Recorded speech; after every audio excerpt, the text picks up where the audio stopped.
What up, Cal? Hey. We're trying this once more.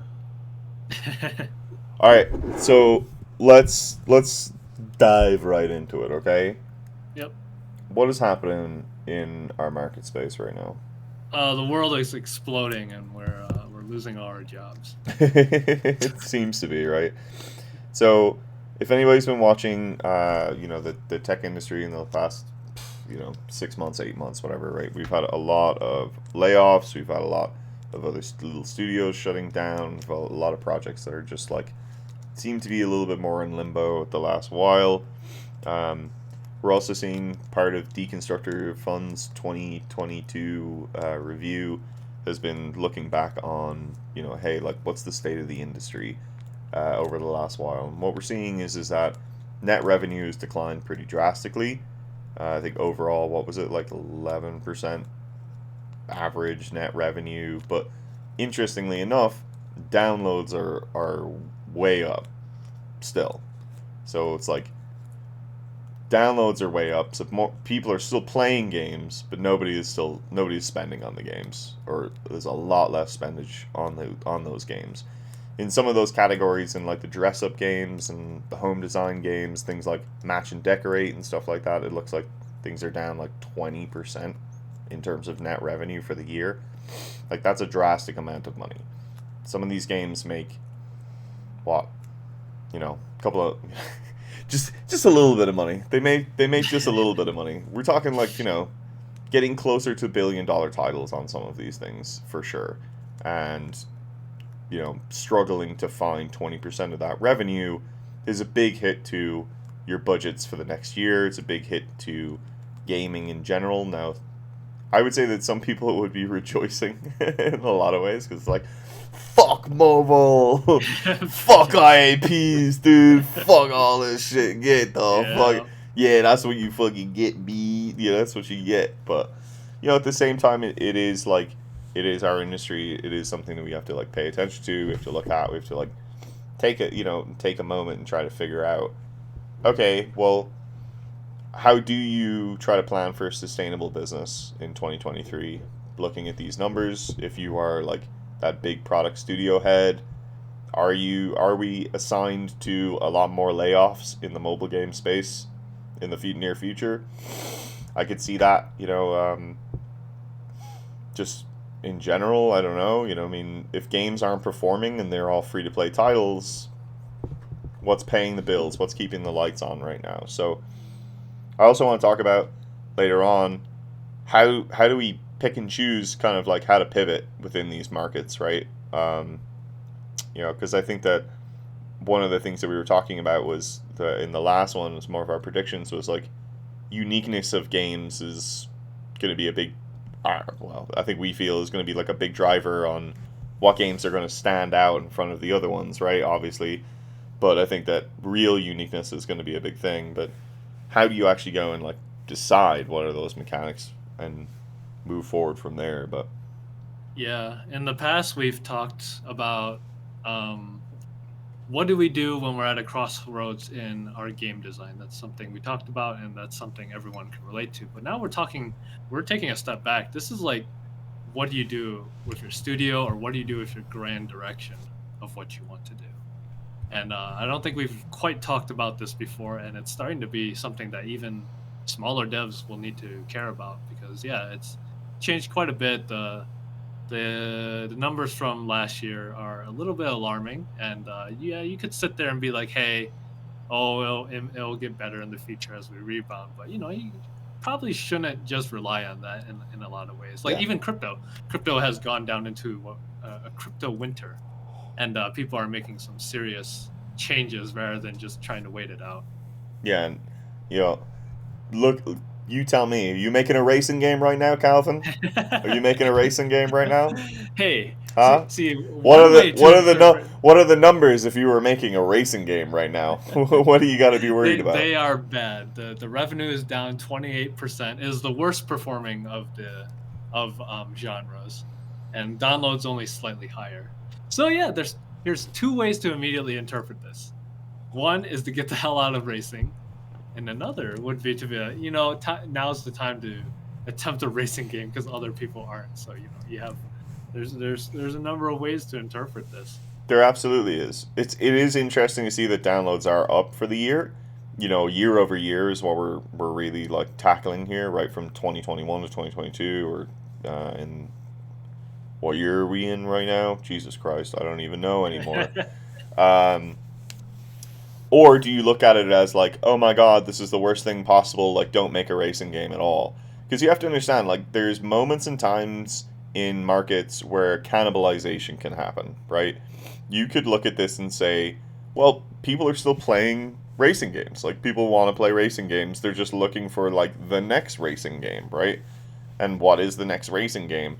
Or you could look at it like, well, but people are playing them, but nobody wants to spend any cash on it, right? Like nobody wants to put it. It's like the worst performing genre for like IAP, and there's a lot of licensing overhead for the individual. If you want to have like the real cars, you can't just go and stick an Audi badge on something and say like, that's it, I'm making money, like I'm selling this thing. It's like you can't do that. Like somebody will put a cease and desist into your mailbox. Like that's gonna happen. So, you know, I think the biggest thing for me is in these moments is it kind of depends on obviously where you are. Like what are you actually doing within these markets.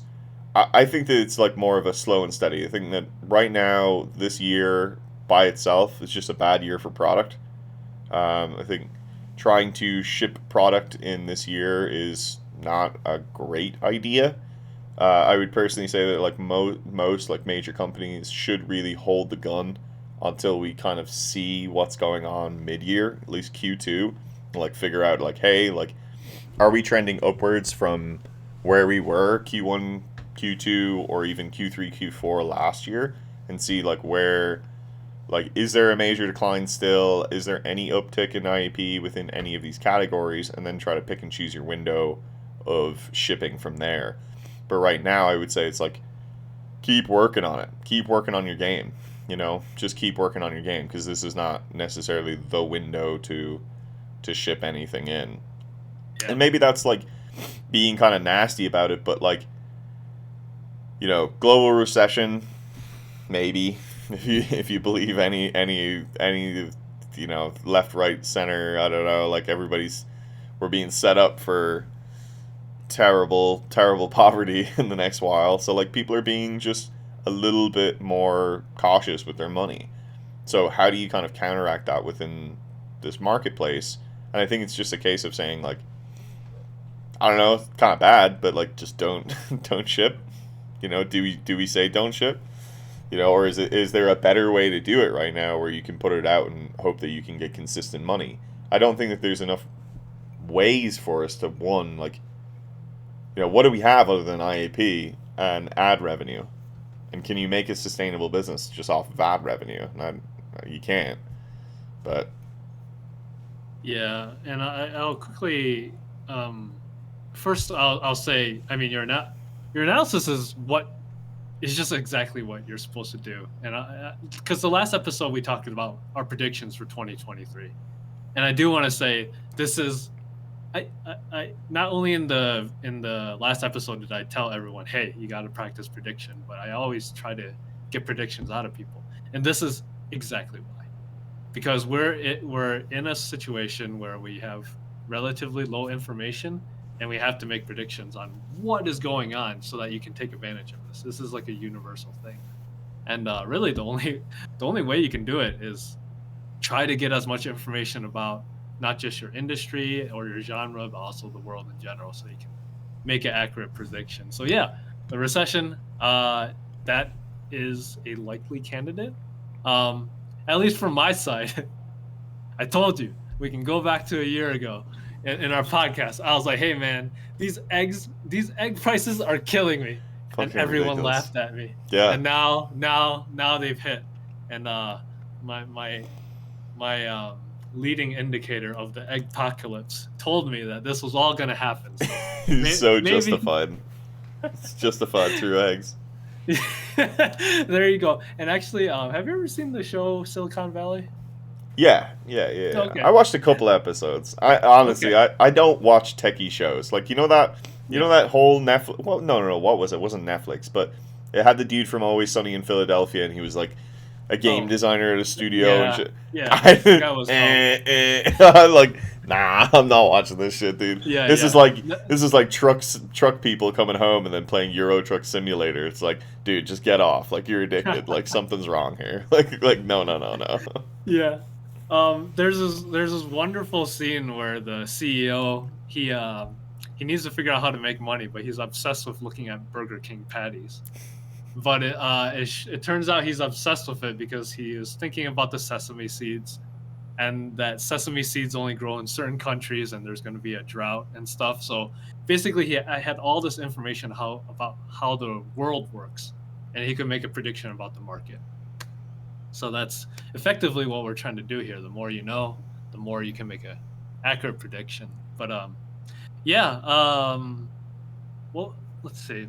Well, it could be a year for tester games, right? Okay. So Yeah. like one of the things that like I want to believe is that smaller games, like much smaller games, really micro games, we were talking about $3 Steam games, but maybe in mobile, like making much smaller, not prototypes, but like fleshed out one level experience type of games could be huge within the space. Like, I think gaining data is one of the biggest things that you can do when IAP revenue is down. It's just that the matter is like, okay, how do you take that and then pivot that into something else down the line, right? To like take it in, flesh it out into a bigger experience, or have you already burnt the bridge at that point because you put the game out into the wild? Or do you allow a small game to grow, right? Like, can I take a very small experience and then weekly updates, monthly updates, continually add to it if I see good trend, right? So, hey, maybe I say that it's cannibalization time in racing. Like, what's the top 5 racing games that are out there? Uh, CSR with their drag games. I don't know where Need for Speed is these days on any of those types of lists, but like, there's definitely a bunch of different ones there. Well, is there a combination of those that I can make kind of lo-fi, more like the hyper casual, but like a maybe trend? Maybe that's something that could trend mid-core, build one experience, and then just try to make it into something else. Like my mind goes to like, give me one track, give me one type of car, or maybe three types of car that are just rock paper scissors to themselves, and then just make it multiplayer online ghosts, and just say put a leaderboard and get me to the end. And whoever's racing on the day, they can race against each other. Maybe it's micro racers, right? Like, you don't even add abilities just yet. Just get players racing around a track and put it on a leaderboard and say who came first, and allow players to try to self-optimize within into those things, right? uh, and then just ship track, new car, add some new mechanics, like later on if you're seeing good trend in downloads and intrigue, and just keep trying to pump it that way. Because if I you had, think that. Oh, sorry, yeah, no, go on. I was gonna say, I think that's exactly like the line of thinking that people will be doing. And I think we might see that. You're talking almost like live ops. It's almost like hyper casual live ops, where you're putting super bare minimum with the Super bear, promise yeah. and expectation that they're gonna add to it. And so you're. I think you're already right, because you said shorter experiences. We're seeing that on Steam. Have you heard of this genre? It's called micro shooters. Ah, shit, no. But now Oh I no, got a no, that's plan. okay. No, is like is brand new term. I think somebody just last week coined it, but it's a relatively new genre, which is you buy a game for $3, and it lasts 2 hours or 3 hours. So it's kind of like a cheap movie in a way. And people are talking about, actually, you said this word, micro racers. So they're talking, basically almost all these genres are going to have micro games where you just play for 2 hours, $3, and then you just buy it for $3 on Steam or something. Dude, So cut the yeah, you're episode. Don't tell anybody. All right, I got 10 grand. Let's do it. Okay, let's fucking do it. I don't give a shit anymore. Let's right. fucking do it. Okay. Yeah, yeah. I mean, I'm not like I can see it. I can conceptually see it working. My problem is that right, like there's a point where you cut too close to the bone, and you go too far off of the uh, the track of visual fidelity, that things then start to kind of derail. Right, you start to lead into groups and categories where you can't really recover yourself out. Right, and a big part of this is art style. You know, most AAA games will put a ton. Well, the hope is that they will put a ton of effort into researching a very specific art style up front. Build an art bible around all of those things. Do market tests against like, hey, let me build of the same character, all in 7 different art styles, and like let's conceptualize that into our world, and then see which ones are going to outperform the others within our target audience and our market shares, right? So this is what I would say most major game studios should necessarily be doing. You shouldn't just be letting your art director say, this is what the art will be. Like if you're doing that, don't let artists be artists. sorry artists, but don't let artists be artists. Artists need to be designers at the same time too. Like you can't, especially when you're trying to like build something technical for the market. Like your key art needs to be correct. Like you need to be able to sell the game off of the art. So how do you do that in a lo-fi world where we're doing basically boxes and cell shades, and hoping that we can build that into something interesting over time. Like I've seen some very nice games that are obviously like that and continue to be like that. I think one of the best ones I have on Epic Game Store is Art of Rally. Art of Rally or Art of Racing? I can't remember. I think it's Art of Rally. But Oh they're yeah. yeah, so hyper stylized, right? But these cars are impeccably close to their originals. You see the Audi Quattro from Group B Racing, and it's like, dude, it looks But so on it, you know. but they don't have the franchising They don't have the or okay, franchising, nice, nice. yeah. So they don't license it or anything like that, but like they still have all the greats in there. They just call them something different, you know, and they don't change anything in terms of the size or the shape or the body type. Like it's very true, and I don't know why they don't get sued, but maybe they do. I don't know. Who knows? But maybe there's some legality or leeway there of where you're using interpretation because now you've gone to more of a stylized art style or whatever. But I mean, it's very clearly like, hey, like that's that car. Like this is the game is inspired against Group B Rally. It's like all the best vehicles are all there. But so I think that there is some line here and says like, all right, well, like how much time do you really spend? I think like art is almost the thing that would be the blocker in the pipeline.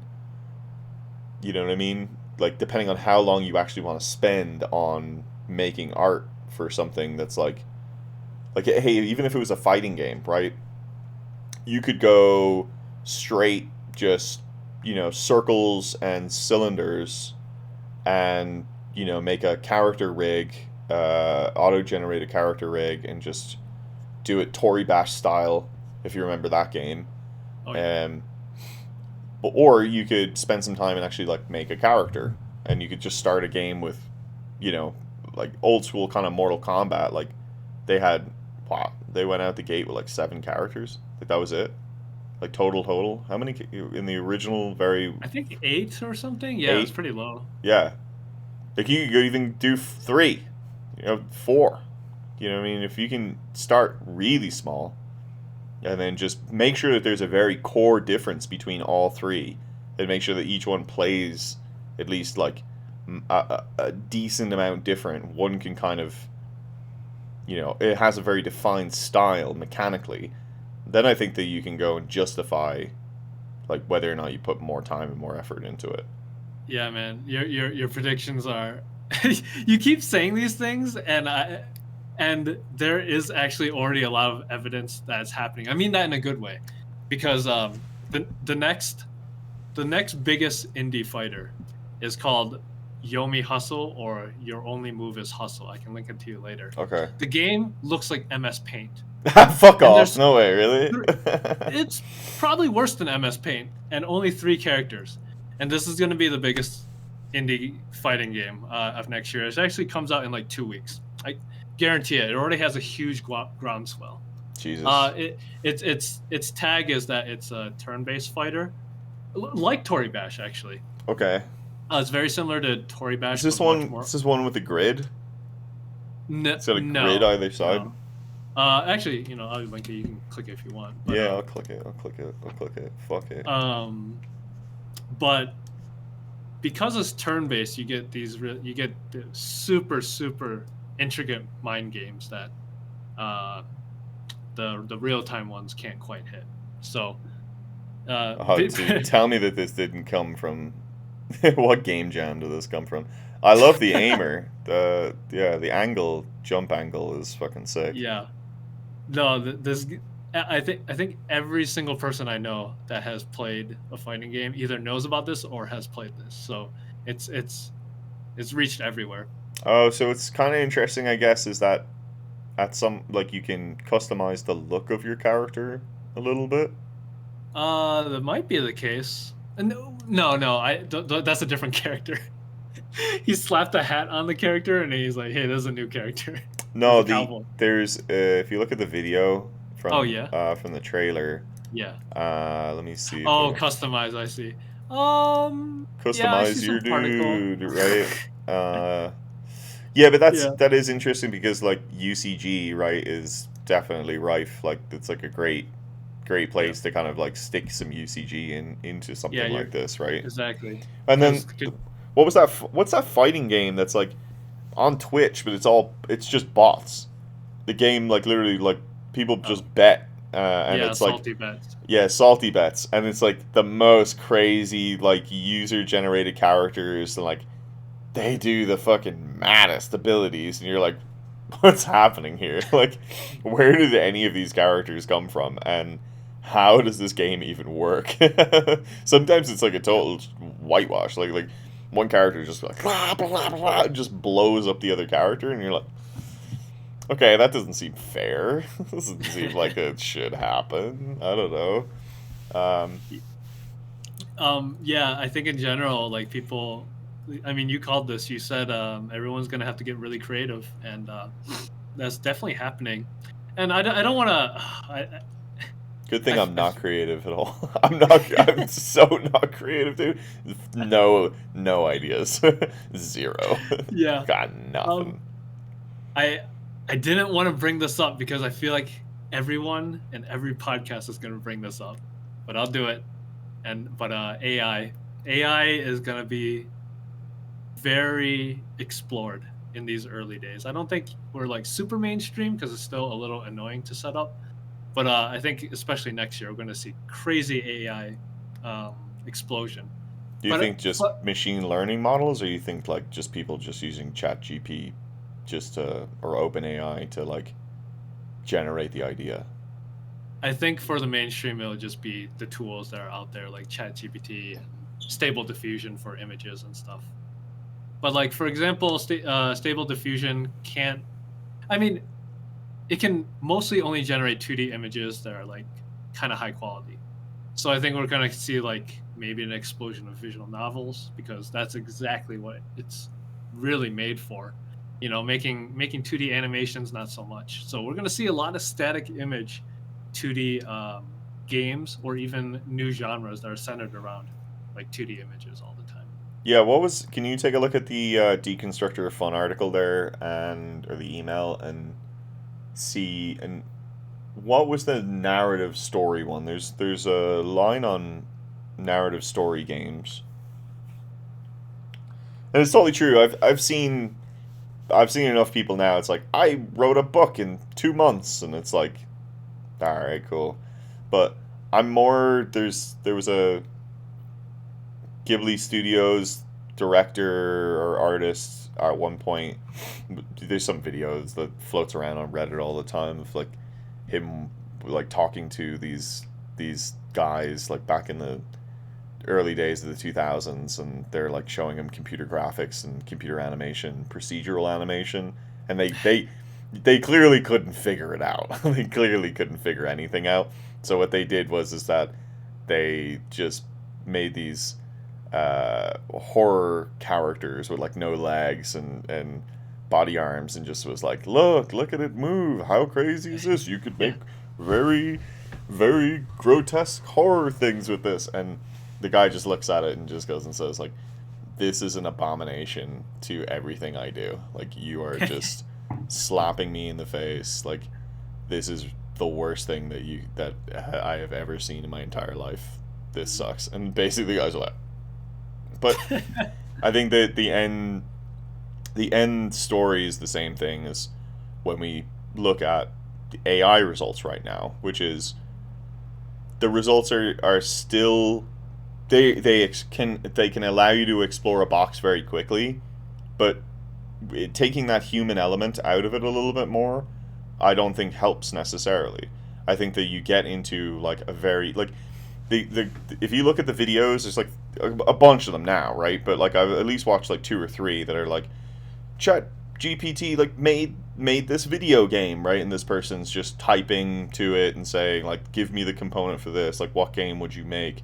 And the games that it ends up making are just very, very generic, very low ball, very simplistic. Now, yeah, what if you spent the time and really spent like 5 months and just kept at it? Like, could you keep getting something and more and more and more? But like, I think that the premise becomes so shallow that like, it's not.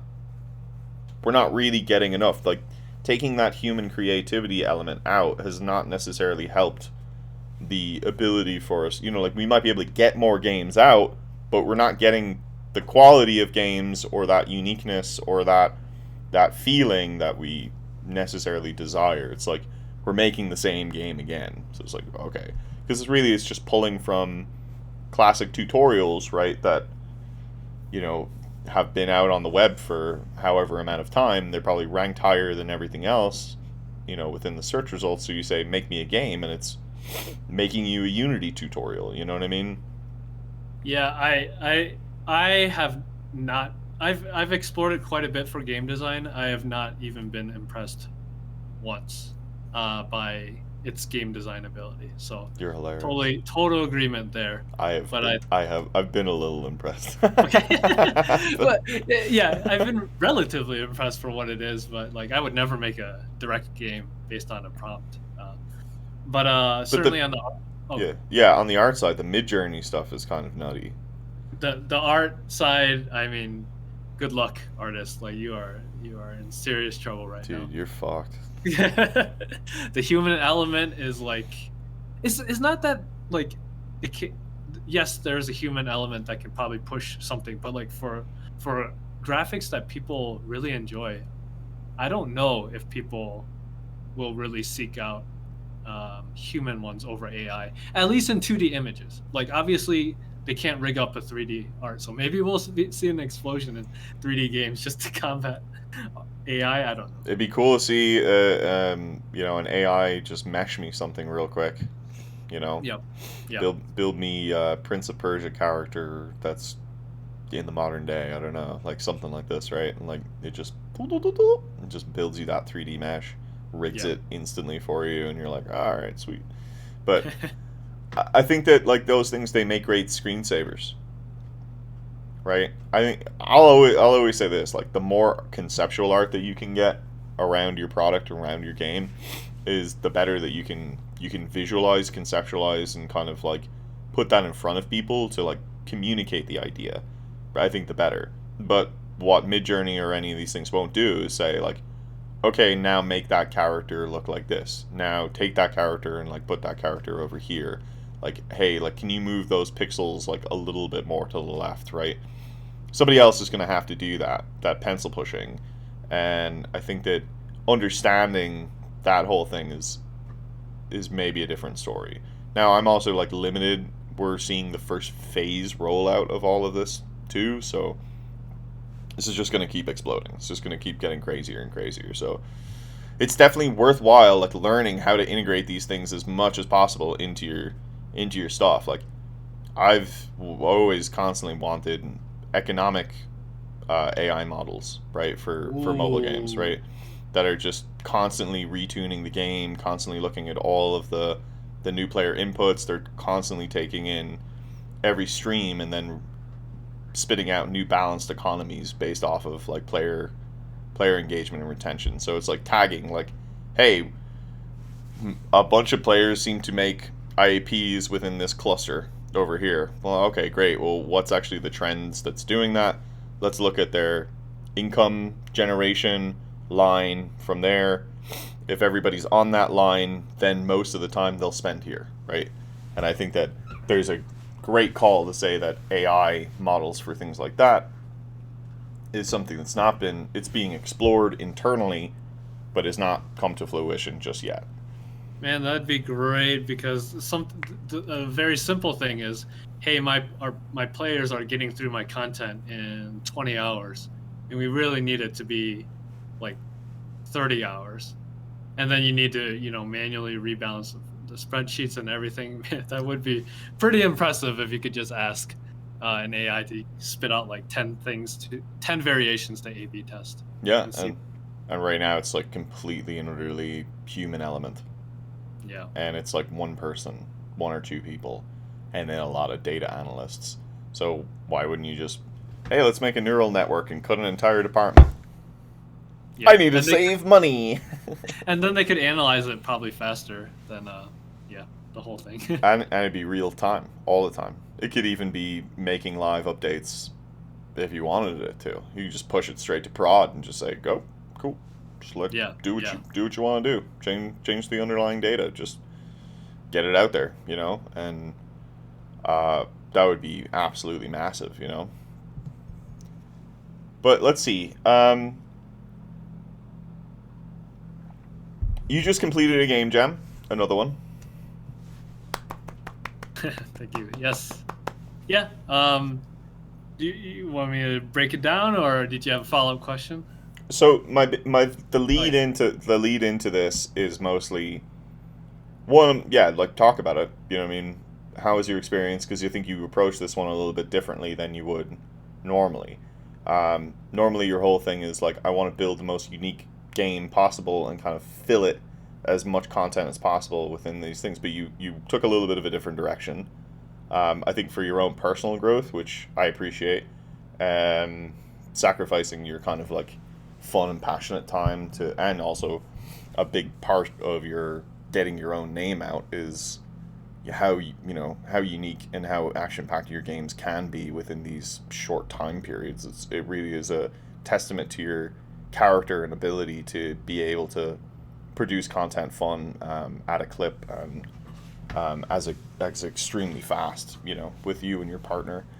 Um, so I'd like you to delve into what your thought process was there a little bit. If you got any more of the ratings back, I know that you were saying that takes like 5 weeks or whatever. So like maybe you're not hearing or seeing anything more there, but maybe there's some HIO analytics in terms of plays that you might be able to see. And Yeah. then yeah, we'll start from there, I guess. Okay. Yeah. So Ludum Dare, they decided they normally do it twice a year, and they decided, hey, we're gonna LD. something like that. Throw up LD gang signs out here. But they decided they wanted to do 3 a year, and they stuck it right in the beginning of the year on January 6th. So I was like, I didn't want to do it because there's like another jam actually in 2 weeks, Global Game Jam. So Oh shit. yeah, it's been a lot, and so my morale was low going into it. You gonna do GGG? I am. You got a team? Well, we'll see about that one. We'll make our own. Let's make our Yeah, own yeah. micro games. Fuck it, dude. There I you haven't go. done a game jam in a hot minute. Yeah, micro game and then sell it for $3. Let's do it. But the theme of LD ended up being harvest. Now I do like farming games, but to me that was such a boring. It was such a boring theme because I was like, hey, 70% of people are gonna make a farming game. and 29% of people are gonna make either a soul harvesting game or like a human harvesting game of some sort. And guess what? I was right. So Yeah, I saw Minecraft within 30 minutes. It's like somebody. So, oh, okay, cool. Blocks, Minecraft, harvest. I'm making farms. Survival. Like that's all I saw. yeah. So while and I'll combine that with some of my goals for the jam. So in my last game jam or my last Doom Dare, I placed super high. Yeah. So after that, I was like, I am no longer interested in going for the highest score anymore, which involves doing certain meta tricks that I won't go into to Ooh, get are a you high score. serious? Yeah, Oh yeah. my I mean, there's god, just certain dude. types of games that you need to make to get in the top 10. So I Okay. felt like I was free from those shackles. I was like, cool. I am just in full learning mode now. What about for GGG? And also, Oh, I'd like you to try and contextualize some of these things around like what was the decision, like how did you make the decision to move in one direction or another, right? yeah.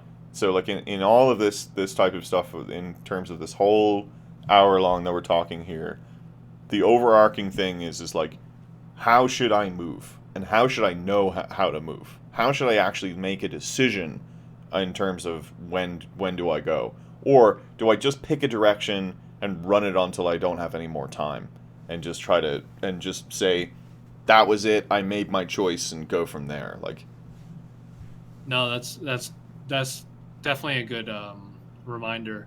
Yeah, so everything everything must think about you have to think about your goal first because everyone's going to have different goals. And in terms of, a real game, hopefully, I mean, money's going to be in there somewhere, and then you're going to gauge your goals based on how much money you want and how, if you're doing a studio or whatever.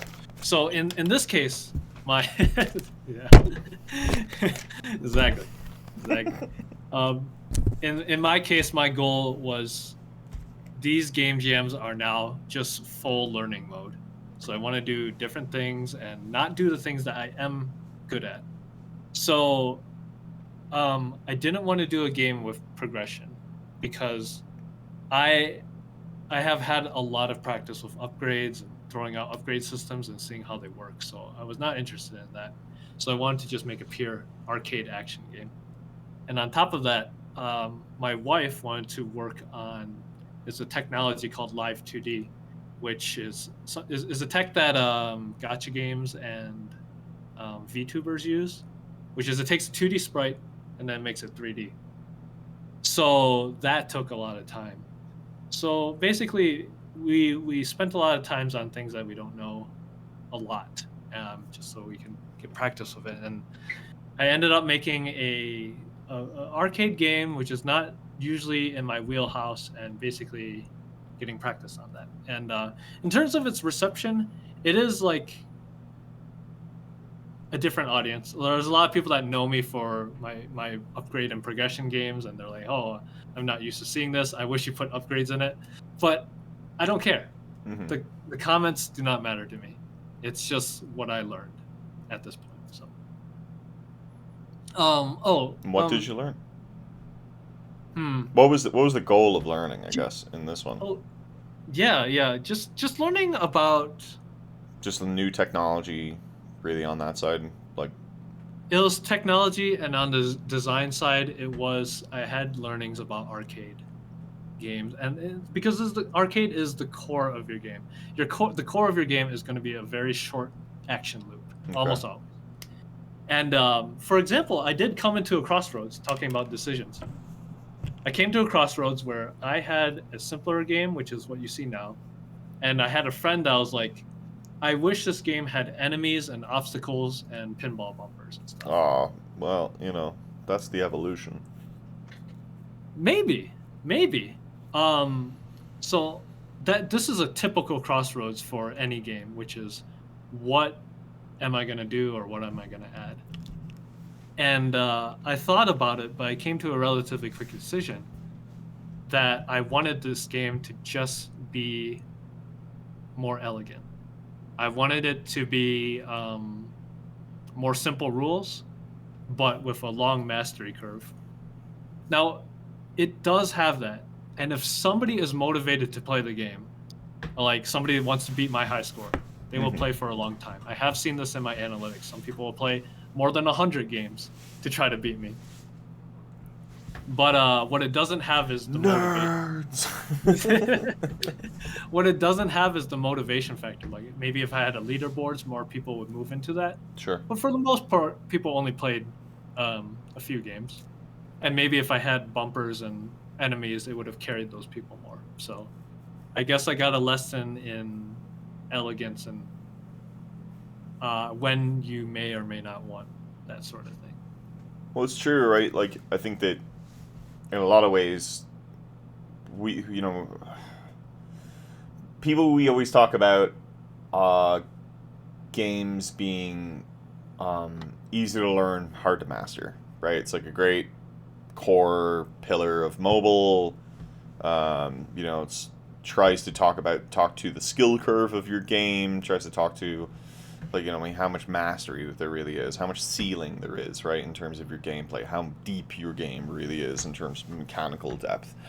But everybody wants it to be pick up and play and everything like that. But you can get into a loop there if you do go too light, that there's not enough meat on the bone, or it's deep on one side that can get finicky and kind of frustrating at times, and actually become harder to necessarily like get the feeling out of the game, right? So it's like, yeah, like most things could be easy to learn, hard to master.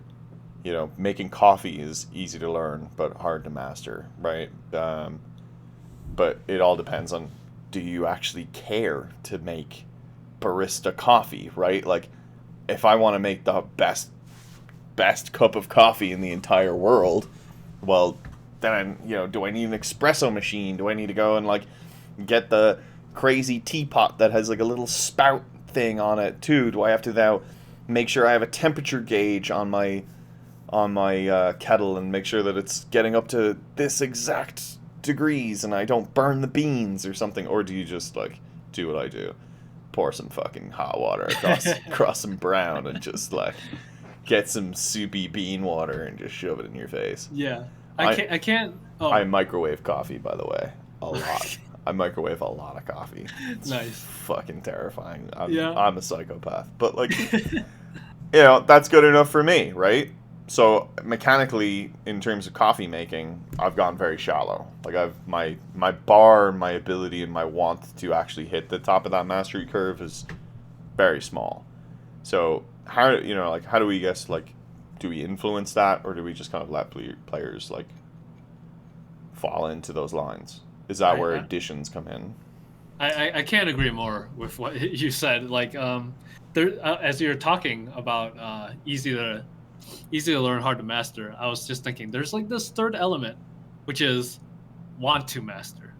Um, and I do see this very, very, very often in these sorts of games, especially from like purist designers. They're like, I need to make this super elegant. I almost never actually want to play the game Mm. because there's nothing hooking me into the game. Now, as for myself, because I made a game that's like this, Monkey hooks. um, yeah. Well, for me, I literally couldn't care. I Yeah. could, I, I do not, I did not care at all if people played my game or played it for a while. I just needed a little bit of feedback. That was pretty much it. So that was my goal.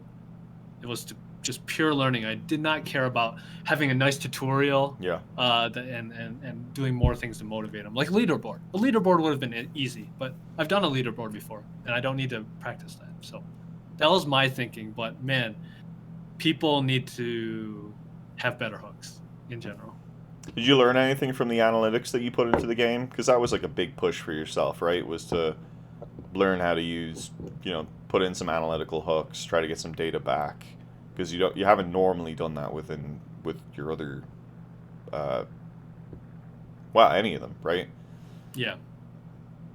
Um, so to be honest, I still haven't figured out how to get great analytics out of it. But I guess I didn't ask very good questions in my analytics, which was how do players change as they play more games? and obviously everyone just got better. So until I can tease out better data, it won't be super useful. But I will still revisit it at some point when I have more time. Yeah. Um, so is basically my learning there was indeed trying to um, learn how to use a nice analytics system. Yeah, like we use PlayFab. Now it's Microsoft Azure's PlayFab, whereas before it used to just be PlayFab was like a company onto itself and got bought out like 2 3 years ago.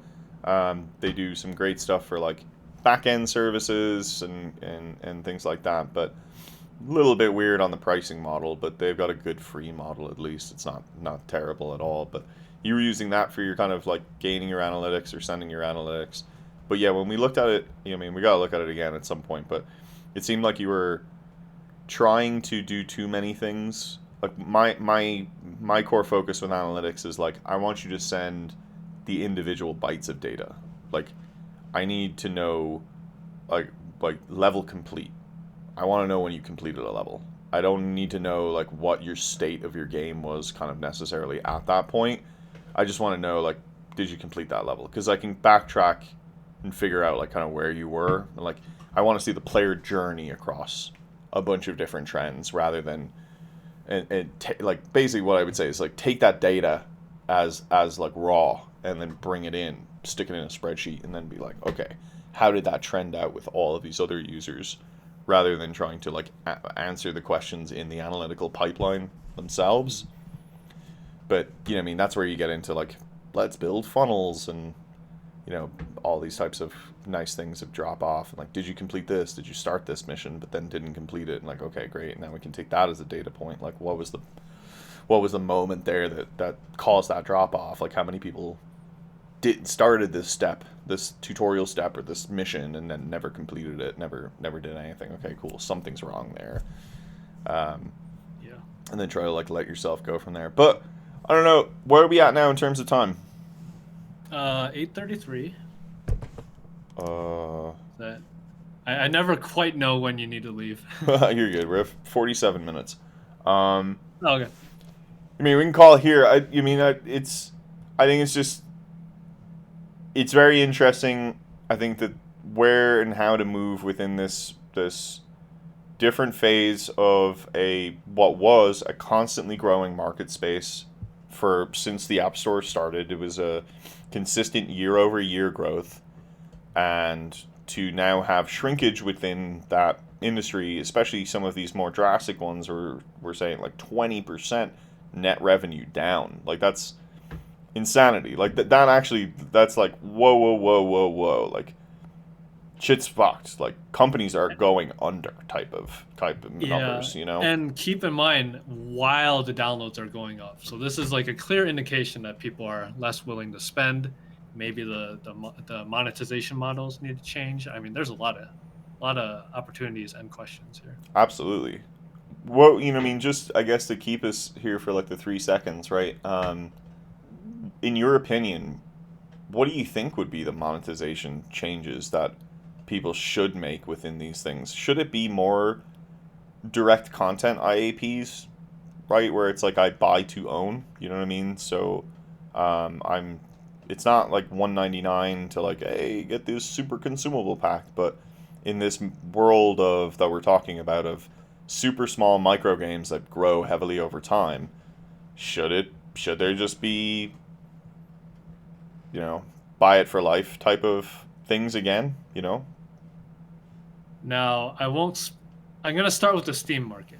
If Okay. you're a Steam developer, start making $3 games. I think, honestly, because Vampire Survivors and similar games really started the trend. Because back in the day, $3 games, you saw them, you're like, eh, that's gonna be like a really crappy game. But now, $3 procedurally generated game, that's probably the way to go. Hmm. Now, for mobile, um, such a hard question because and a naive answer is let's make it more ad based because you usually go to ads when the other person's not spending as much. But there's a lot of ad issues. There's a lot of ad issues with mobile nowadays. So I can't think of an easy answer right off the bat. other than it will certainly evolve. All right. What about you? What about your thoughts on I've that? no idea. You know what I mean? I think that gotcha's out for the most part. Well, it's not out. You see, the thing is that like gotcha's just random rewards in the end of the day, anyway, right? I am paying for those random rewards in some capacity with time or with money, but you know, well, there's tons of different ways we can argue all of that, and I've already argued it quite a few different ways over the year. But I don't know. You know what I mean? It's difficult because I think it's just more like buying into more content. I think if you can give more meaningful purchases around DLCs, that you can like build up a better basis of stuff. I think that what one way that we've seen that monetization continues to hold forward is um, expansion packs. I think that if we look at, even just, I don't know, whatever anybody wants to say about Blizzard or anything like that, but like if you can consistently put out a content pack that meaningfully changes the game up, that people can subset into and say, hey, like I want to play this expansion, like I want to play this version of this game, right? So it's like, hey, I'm playing an RPG dungeon crawler.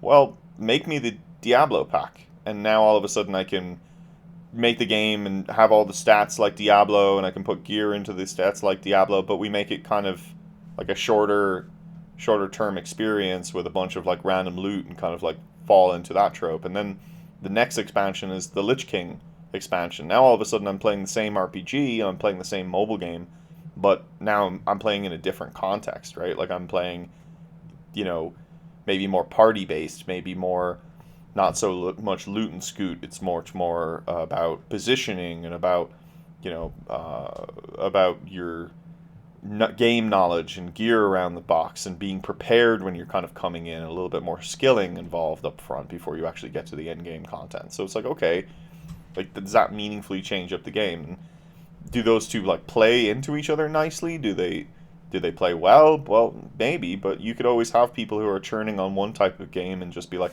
well, I kind of like this. And then making analytical decisions based off of, well, like, hey, I spent 3 months working on this next expansion, didn't spend a whole lot of time.